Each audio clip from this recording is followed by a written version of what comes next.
Bismillah ar-Rahman ar-Rahim. Alhamdulillah wa salatu wassalamu ala Rasulillah. Welcome back. Today, inshallah, I'm going to talk about scientists. Do they believe?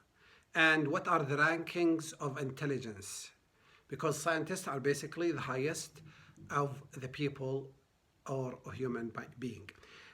First of all, there are two studies I want to mention about, or when we talk about do scientists believe. Study number one is called Lupa in 1916. In 1916, Lupa made a study on basically thousands of scientists, and that study finished in 1934. At the beginning, when he scanned or interviewed or questionnared most scientists in 1916, he came up with the following basically results. Psychologists basically less than 20% believe in the existence of God. Remember, psychologists.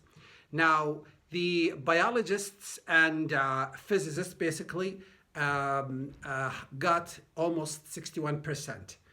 The basically in 1934, psychologists number was raised to almost 27%.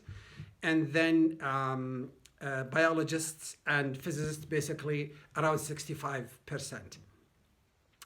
The other study, of course, the first study was made in Europe and in the United States only.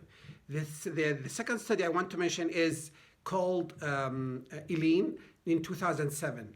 Eileen basically interviewed 22,000 scientists in the advanced countries, except the Muslim countries. So underline except Muslim countries. I'm going to come back to that. So 10,000 agreed on that study or to be interviewed, and she came up with the following. Number one, doctors got 75%, and no wonder, because doctors are the highest or the elite in the community or in the communities. They know what God made. So no wonder, 75%. The physicists basically and biologists got almost 62%. The psychologists, 41%.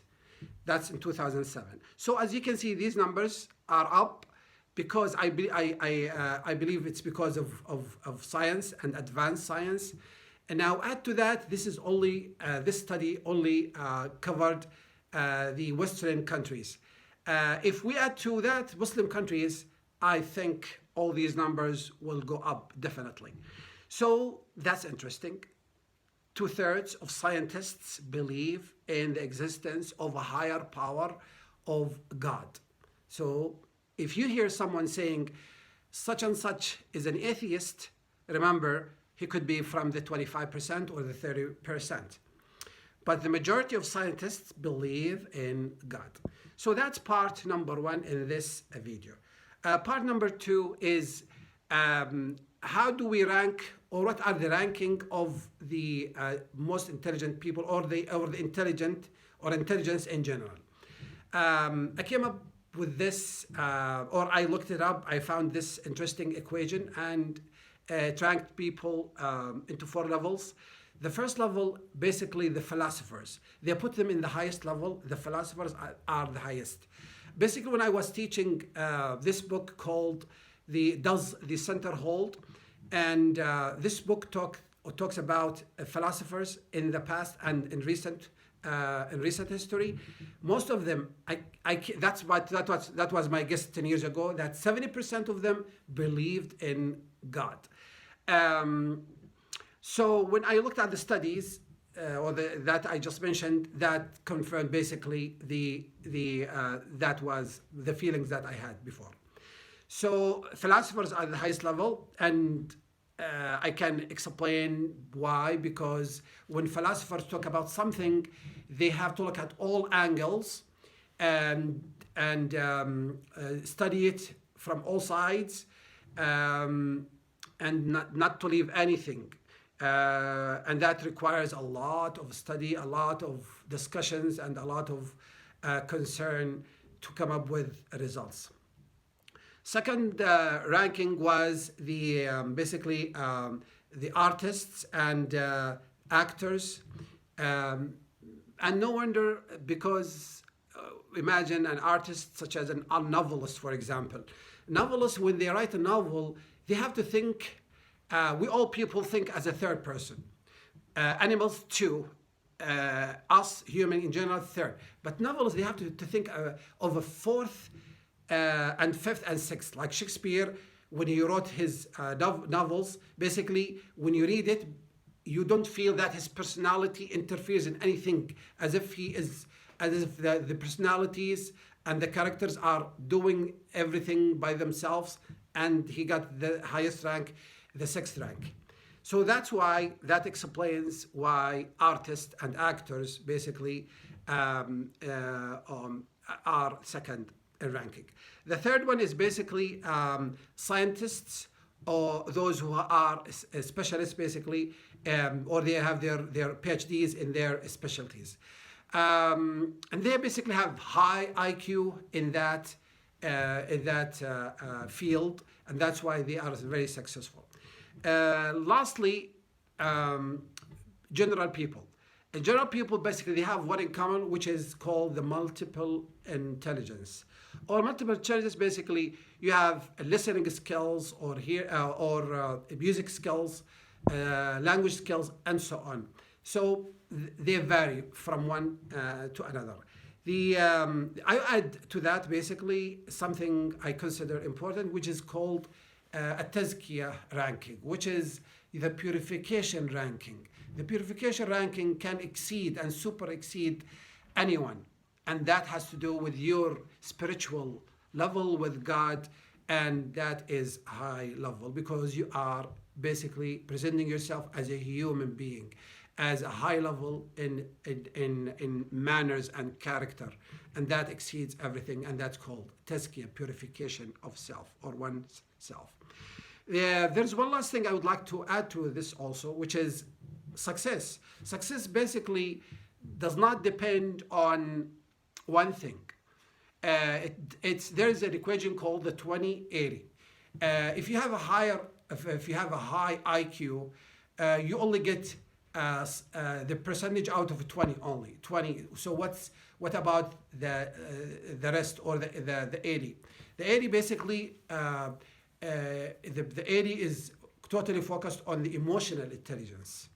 So if you have high emotional intelligence, you are able to feel others and try to understand what they want ahead by looking at them, by feeling the situation. This will help you make an excellent relationships with your family, with your co-workers, colleagues, and so on, and you are able to be successful based on that, on those feelings. So the IQ alone will not help you. If you are excellent, very or high very intelligent in math or science or language, that will only give you 20% of the equation. So you need the other 80%, how to interact with others successfully.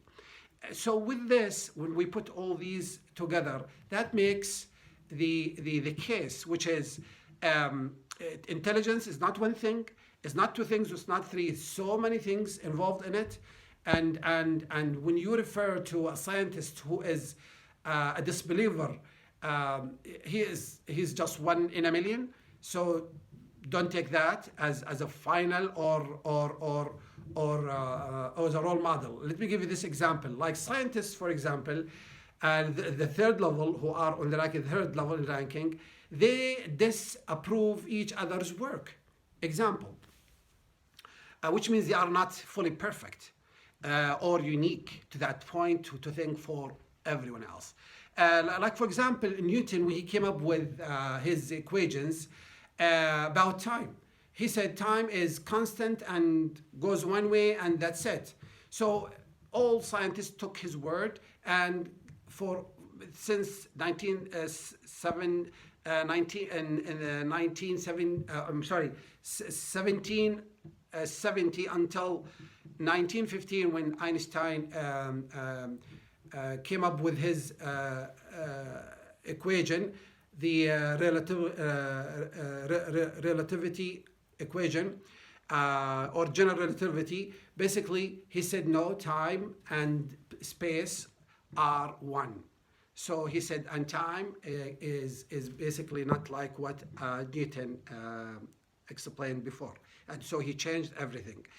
And the other example is Hawkins, when he explained that there is nothing called Higgs boson. He said this is all just imagination and there is no such a thing in 2010. So in 2016, basically the Hadron Collider proved that there is something called the Higgs boson, and Mr. Higgs got his Nobel Prize on that. So look, if they're talking about their specialty and they failed it, or they were not right.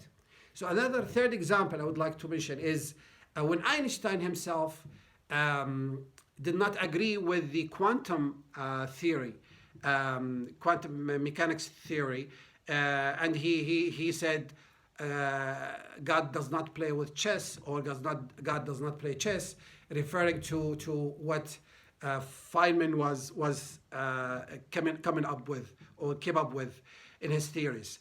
So what I'm trying to say is, even scientists in the same field that they have high ranking in, they were wrong, and big wrong too. With that, I can say that, subhanallah, Allah subhanahu wa ta'ala guides whoever would like to be guided. And who would like to be misguided, Allah subhanahu wa ta'ala will never guide. سبحانك اللهم وبحمدك نشهد أن لا إله إلا أنت نستغفرك ونتوب إليك والحمد لله رب العالمين.